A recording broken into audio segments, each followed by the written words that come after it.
Olá, seja muito bem-vindo a mais esta edição do podcast do Seminário Concórdia.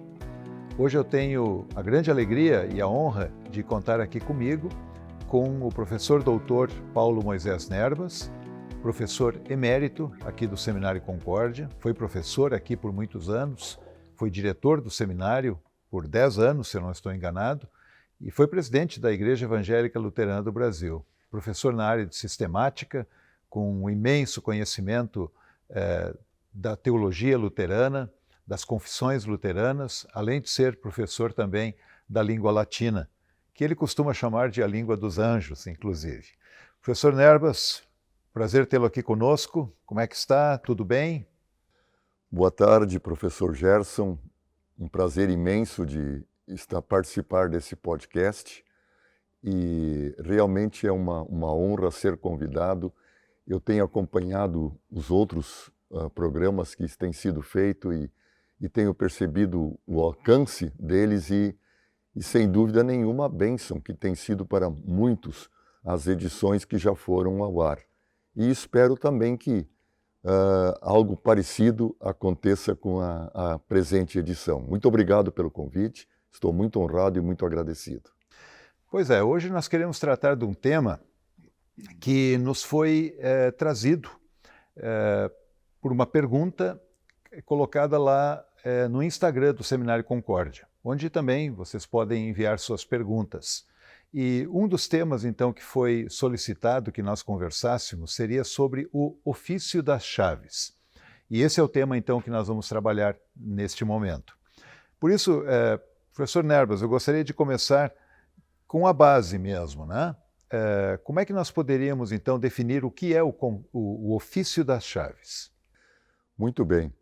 Quando eu fui convidado para participar deste podcast e falar sobre o ofício das chaves, eu imediatamente lembrei de uma experiência muito bonita que eu tive recentemente, quando tive a oportunidade de ser pastor novamente, depois de muitos anos, num estado aí do nosso Brasil, e dei instrução de confirmandos para uma adolescente, uma menina muito querida. E ela tinha uma grande curiosidade que ela logo me manifestou. Ela perguntava: pastor, que história é essa de ofício das chaves? O que significa, por que o nome Chaves, né? Então ela esperava assim ansiosamente até o momento de nós falarmos sobre o ofício das chaves. Eu, procurando ser didático e procurando conversar com ela no nível dela, eu fiz a pergunta para ela: para que servem chaves? E imediatamente ela respondeu: bom, a gente usa chaves na porta da casa, a chave serve para abrir a porta ou chaves abre para fechar a porta. Eu disse: muito bem, então por aqui nós podemos começar a falar sobre o ofício das chaves, né? E aí eu fui dizendo, né, na verdade, esse ofício das chaves, assim, para você entender de uma forma bem simples, é um poder que Cristo deu à sua igreja, não é? E eu vou dizer assim bem claramente para você: ou ele abre os céus para alguém, ou ele fecha os céus para alguém. E aí nós começamos a conversar, aprofundamos um pouco, né? E para alegria minha, eu notei que ela conseguiu perceber realmente o que é o ofício das chaves. Eu lembro, por exemplo, quando Jesus disse a Pedro: dar-te-ei as chaves do reino dos céus, o que ligares na terra terá sido ligado nos céus, e o que desligares na terra terá sido ligado nos céus, né? Ou melhor, desligado. Perfeito. Então, a partir daí a gente pôde conversar, e uma coisa que sempre me chamou muito a atenção na definição que Lutero traz do ofício das chaves no seu Catecismo Menor, quando Lutero diz que é um poder peculiar que Cristo deu à sua igreja. Quer dizer, a igreja recebe do seu Senhor, que é Cristo, recebe esse poder. E ele é peculiar, ele não tem nada igual, ele é único, né? Então, ele é um poder que a igreja recebe do seu Senhor. Agora, um poder para fazer o quê? Bom, aí Lutero continua dizendo que é um poder para perdoar os pecadores penitentes, né? E não perdoar e reter os pecados aos pecadores impenitentes. Então, nós podemos ver que o ofício das chaves ele está diretamente relacionado com algo que é fundamental para o nosso relacionamento com Deus, que é o perdão dos pecados, né? Então, o perdão dos pecados ele é fundamental. Como nós, por exemplo, como nós necessitamos do ar para respirar e para viver, nós também necessitamos do perdão dos pecados para estar em comunhão com o nosso Deus e não estar debaixo do seu juízo. Então, aqui nós já podemos perceber a importância, o significado desta doutrina para nós cristãos, para a igreja cristã, porque justamente é um poder para agir ou para trabalhar com aquilo que é indispensável para o nosso relacionamento com Deus, que é o perdão dos pecados. É muito interessante, essa explicação realmente ela é bastante completa e muito clara, e nos remete para o texto bíblico, né? O professor Nerva já até mencionou, quando Jesus diz a Pedro. É interessante que o teólogo luterano Hermann Sasse, ele vai olhar para 3 textos bíblicos do Novo Testamento em que ele percebe que essas chaves são entregues. Lá em Mateus capítulo 16, né, quando Jesus fala com Pedro, mas naturalmente Pedro ali é um representante dos demais apóstolos, né? Depois em Mateus 18, quando Jesus fala sobre a igreja, né, dize-o à igreja, né, aquele famoso texto, se o teu irmão pecar, ele conclui dizendo, dize-o à igreja. Né? Então a igreja, em última análise, ela foi colocada por Cristo para trazer o perdão dos pecados aos penitentes. E depois lá em João capítulo 20, quando Jesus reúne seus discípulos e diz, se vocês perdoarem os pecados de alguns, estão perdoados, se retiverem, estão retidos. Então, nesse sentido, professor Nervas, eu acho que a gente poderia dizer que quando Cristo dá as chaves, essas chaves que abrem e fecham o céu pelo anúncio do perdão, ele estava contemplando a igreja como um todo e de uma maneira também bem especial ao ofício do ministério, não é mesmo? Perfeito, perfeito, né? Então ele contempla a igreja, é um poder que ele dá à igreja, né? E está muito claro também na definição de Lutero, quando diz que é um poder peculiar dado à igreja, né? Mas também claramente ele aparece, não é esse poder sendo entregue para o ministério. Então ele é vamos dizer assim, publicamente, ele é exercido através do ofício do santo ministério, pela atuação do pastor. E o pastor, como servo de Deus, como no ofício, no exercício do seu ministério, ele realmente está credenciado a oferecer para o seu povo os benefícios do ofício das chaves. E é interessante isso, professor Gerson, que, por exemplo, a gente pode ouvir alguns questionamentos, como eu já tive oportunidade de ouvir. Escuta aí, mas e dentro da própria igreja ouvi o seguinte questionamento: qual é a autoridade que o pastor tem para perdoar pecados? O pastor é um homem pecador como tantos outros, né? E qual é a autoridade que ele tem para perdoar pecados? Bom, o pastor de si próprio ele não tem essa autoridade, né? Mas essa autoridade ela é conferida ao ofício que ele exerce dentro do santo ministério.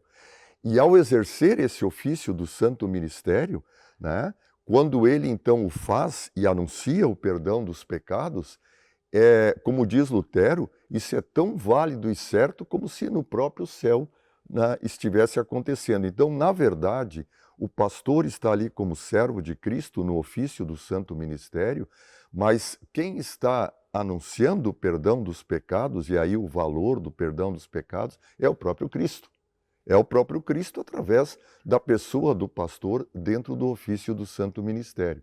Então, isso fica muito claro que não é uma autoridade que o pastor tem de si, por ser pastor, mas é uma autoridade que lhe é outorgada, uma autoridade que lhe é conferida pelo Senhor da Igreja, por aquele que instituiu o santo ministério, e que então, assim, numa palavra bem simples, ele está dizendo o que como diz Lutero, o que os ministros de Deus, devidamente chamados, né, eles anunciam, eles fazem, é tão válido e certo aqui na terra como também no próprio céu.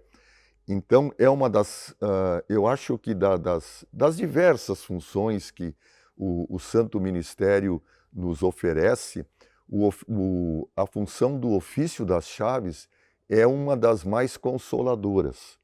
Porque, por exemplo, quando eu vou ao culto, né, e eu ouço do meu pastor, da parte de Jesus Cristo, meu Senhor, te perdoo todos os teus pecados, né, os quais eu confessei. Gente, isto aqui traz um conforto, isso aqui traz uma paz, isso aqui traz uma alegria de eu, como um pobre e miserável pecador, assim mesmo receber do Cristo, o meu Senhor, o meu Salvador, por meio do pastor, esse anúncio que me tranquiliza, esse anúncio que me salva. Então, é o aspecto tão bonito, né? E eu, como pastor, quando eu tenho oportunidade de oficiar o culto e eu posso anunciar isto em nome de Cristo, isto aqui também é algo que me alegra muito, né? Porque como servo de Cristo eu posso dizer para aqueles irmãos, para aquelas irmãs que estão ali à minha frente, os pecados de vocês estão perdoados, fiquem em paz. Então, para mim, como foi lembrado, né? Ele está também relacionado com o ofício do Santo Ministério e para mim é uma das assim dos aspectos mais lindos, mais confortadores que nós encontramos na função do ofício do Santo Ministério.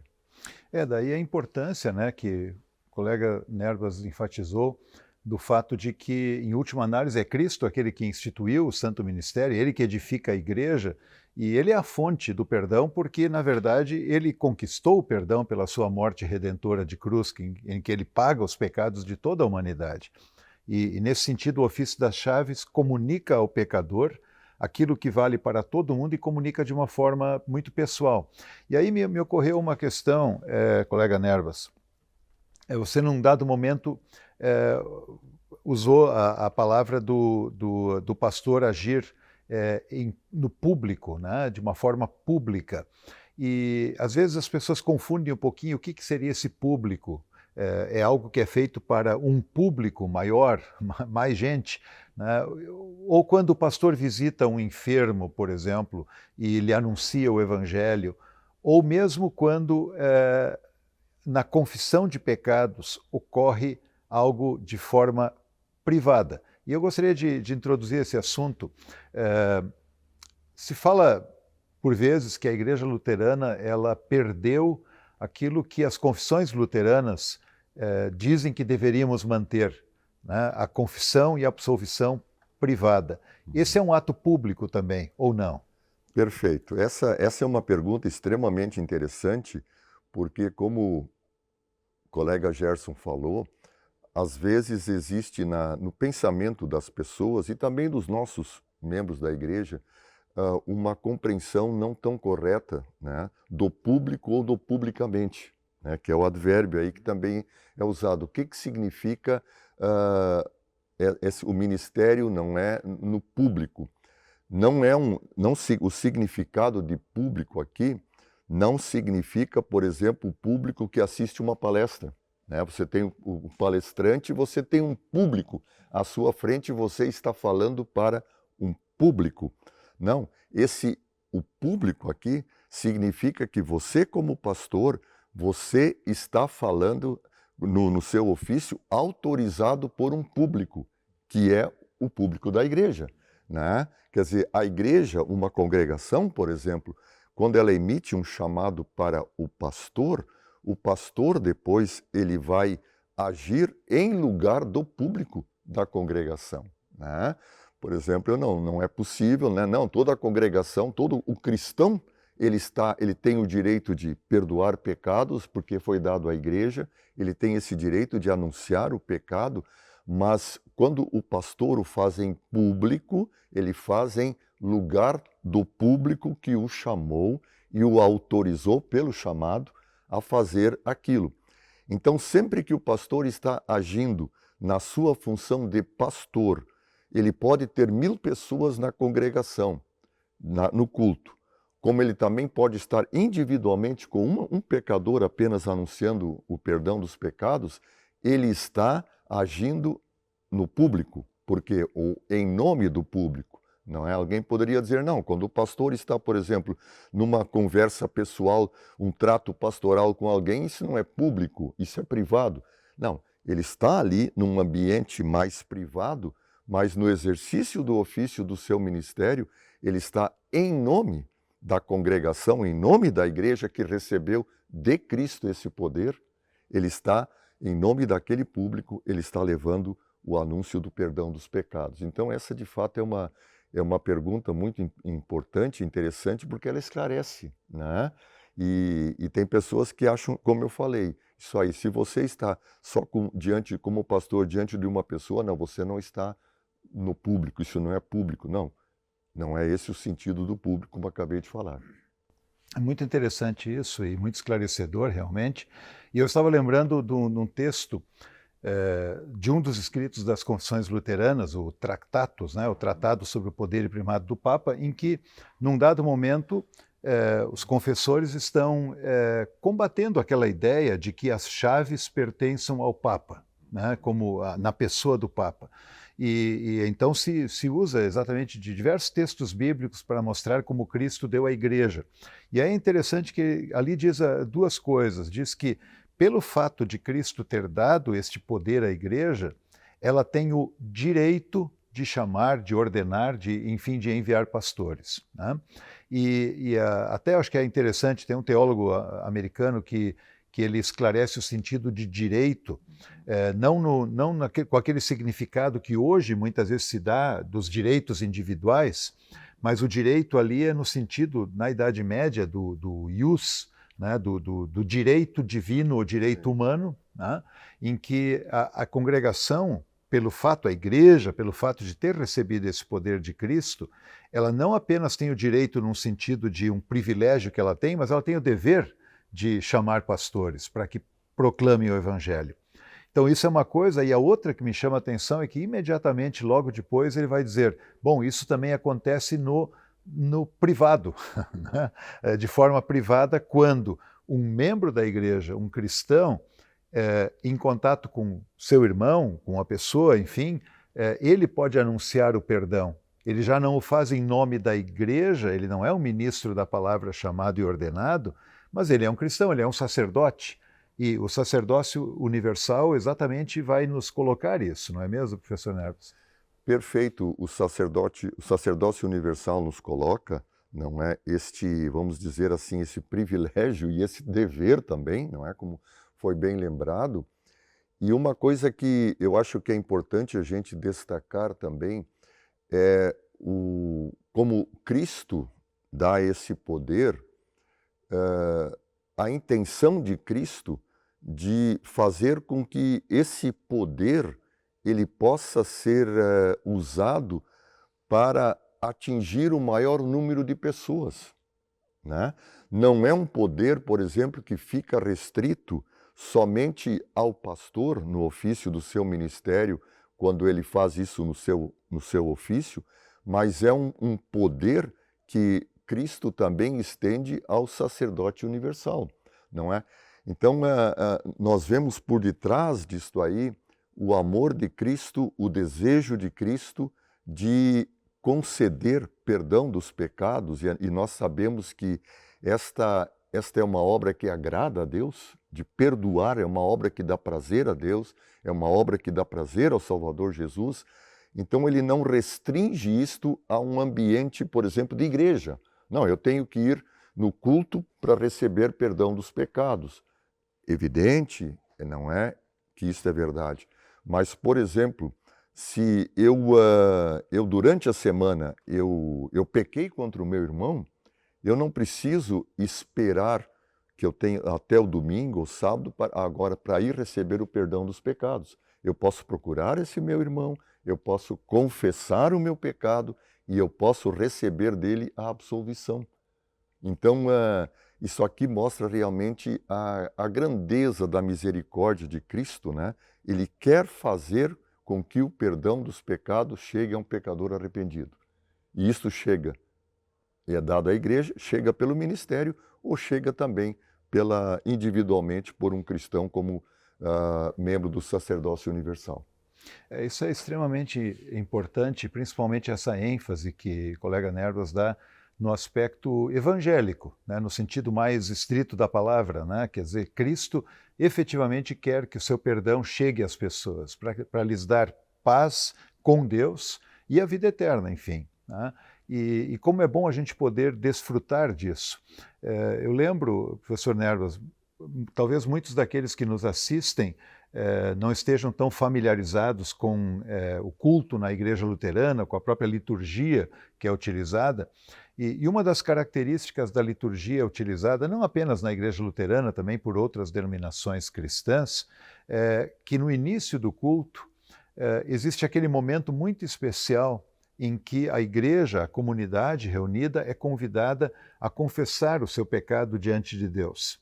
E nós somos lembrados até pelas confissões luteranas de que ninguém deve ser obrigado a confessar um pecado específico, mas é importante que busque o perdão.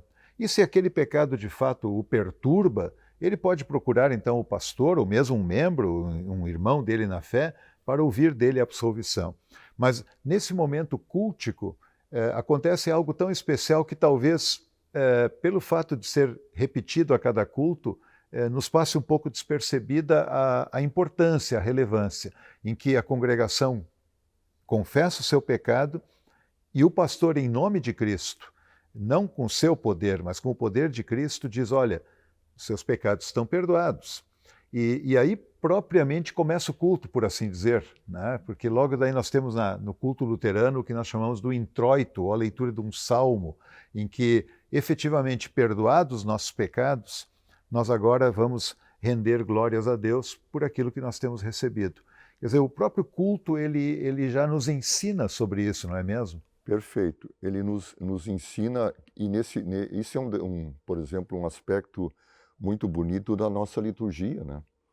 Porque depois vem o introito, quer dizer, nós perdoados, aí sim nós chegamos à presença de Deus para prestar o nosso culto e assim por diante. Não é? Então, o perdão ele é primordial. Ele é primordial. E aí é interessante, né, a gente lembrar novamente a definição, né, o perdão, por assim dizer, ele nos abre o céu. Né? Ele nos abre o céu. E agora, com o céu aberto, nós podemos chegar na presença de Deus. Então, esse é um aspecto simbólico aí, mas ele tem uma razão bíblica e ele tem uma razão teológica também por detrás disso aí.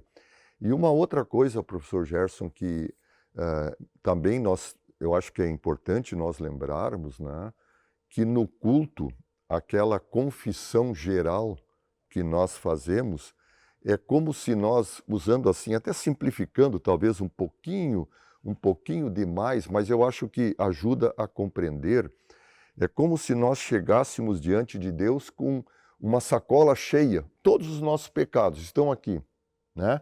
Então, eles são os que eu lembro, os que eu não lembro, os que eu sei, os que eu ignoro, não é? E assim por diante. Então, é como se eu dissesse para Deus, olha, aqui estou eu com todos os meus pecados, né?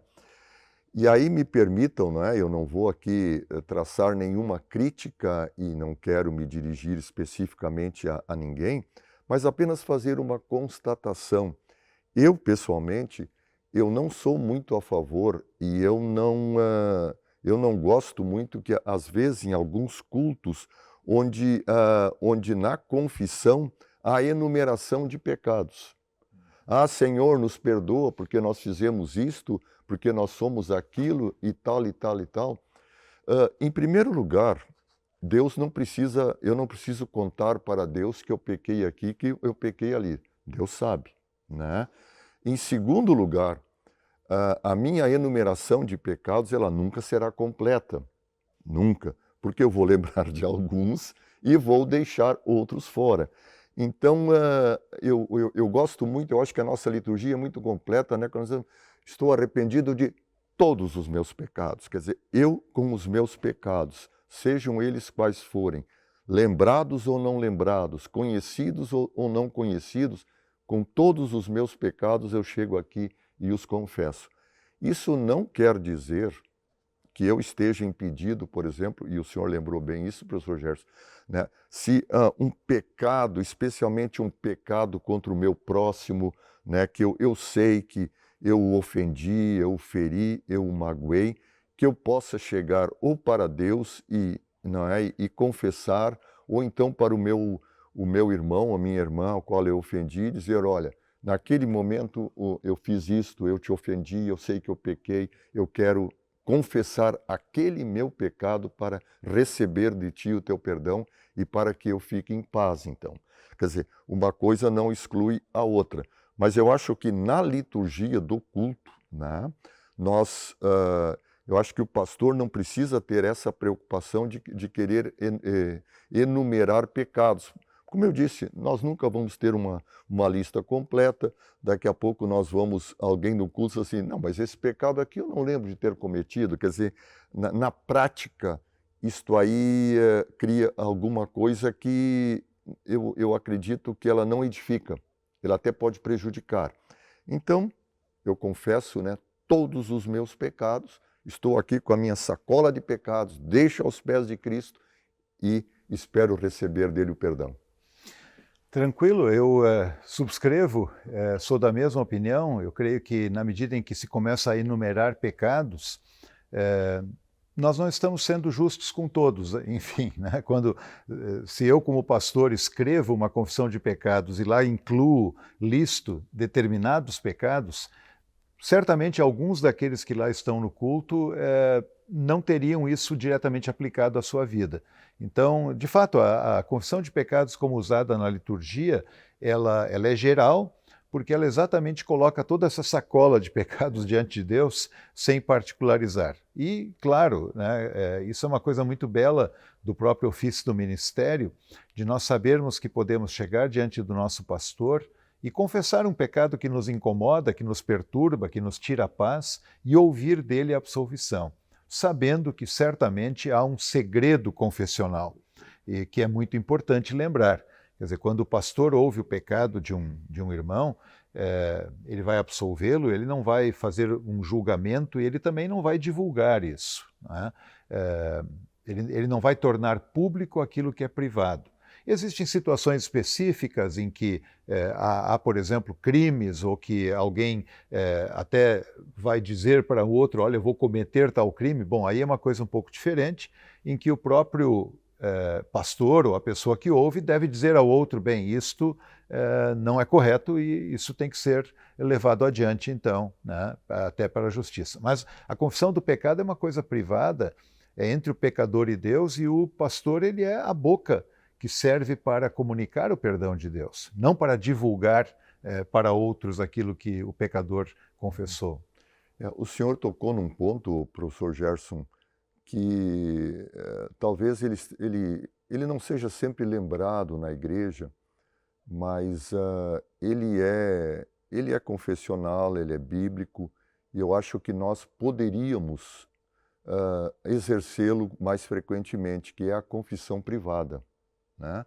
A confissão privada, onde o pecador ele chega junto do seu cura d'almas, do seu pastor, e confessa a ele um pecado que o está incomodando, que está tirando o seu sono, que está fazendo sofrer.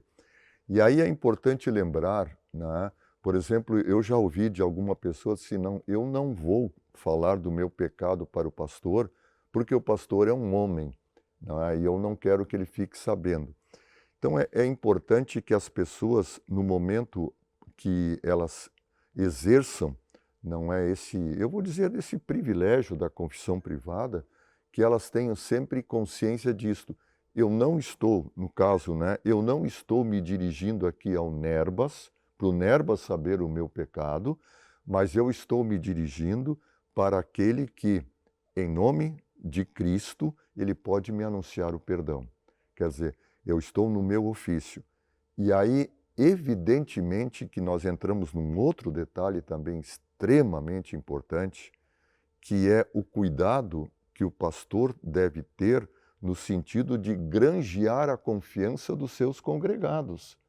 Porque isto aqui, ele conquista a confiança dos seus congregados, não apenas mantendo o sigilo confessional, mas para que um congregado tenha a confiança de chegar no seu pastor, abrir o seu coração para confessar um pecado que o está atormentando, não é? Ele precisa saber, não, nesse homem eu posso confiar. E por isto o pastor deve ter esse cuidado no trato com os seus congregados, com as pessoas, às vezes até coisinhas banais que ele ouve numa família, não é? Guarda para si. Ah, estive lá na casa do João, seu Pedro, e o João falou isso aí. Às vezes são coisas banais, mas daqui a pouco o seu Pedro que ouviu disse assim, e o pastor me contou o que ele ouviu na casa do João, sabe-se lá se ele não vai contar na casa do José o que ele ouviu na minha casa. Então, com isto, o pastor ele cria um clima que dificulta a confiança que o congregado, que a ovelha deve ter no seu pastor. E se essa confiança ela não for, vamos dizer assim, absoluta, dificilmente alguém vai ter a confiança de chegar e fazer a sua confissão privada. Então, eu acho extremamente importante, e a gente como pastor, o senhor também já deve ter tido essa experiência, como eu já tive, como é bonito aquele momento em que eu, na confissão privada, eu posso despedir em paz alguém que veio confessar um pecado. Né? É um momento lindo, pelo menos para mim sempre foi, do ministério, assim como é lindo também o anunciar no culto o perdão dos pecados. Mas o pastor precisa criar um clima de confiança, né? E esse clima de confiança, ele constrói, até o momento que a pessoa diz assim, não, ali eu posso confiar, ali eu vou chegar e eu sei que vai morrer ali o que eu falei. Muito bom. Como nós pudemos ver, o tema do ofício das chaves, explicado de maneira tão esplêndida pelo colega Nerbas, ele é um tema que abarca a teologia bíblica, ele tem uma base bíblica muito sólida, ele não é uma invenção da igreja, ele é um tema que desenvolve no próprio ministério e na vida da igreja, na relação entre as pessoas, e ele é um tema, em última análise, muito prático para a vida diária. Né? É um tema que nos envolve, que nos traz algo que nós precisamos tanto, né? Que é exatamente o perdão dos pecados que Cristo conquistou com a sua morte de cruz. Muito obrigado, professor Nerbas, por esta aula tão bem exposta, em que nós pudemos aí dialogar e conversar um pouco e ouvir, principalmente, uma explicação tão clara sobre esta doutrina que nos foi perguntada lá no Instagram do Seminário Concórdia e que agora tivemos a oportunidade, então, de, ouvindo o professor Nerbas, trazer esclarecimentos que julgamos muito importantes para a vida da igreja. Mais uma vez, muito obrigado, colega Nerbas, que nós possamos tê-lo aqui em outros eventos, em outros momentos do nosso podcast do Seminário Concórdia. Eu que agradeço pela oportunidade, né? E sempre que aparecer outra oportunidade para a gente servir, a gente está à disposição e o prazer é a chance da gente renovar o prazer que eu tive hoje. Eu gostaria de, talvez no futuro, poder ter esse prazer renovado de comparecer novamente. Eu que agradeço. Muito obrigado. E a você que estava conosco aqui, obrigado pela sua presença aqui, assistindo o nosso podcast do Seminário, e acompanhe as redes sociais do Seminário Concórdia, onde mais conteúdos são colocados. Deus abençoe ricamente a você e a sua família.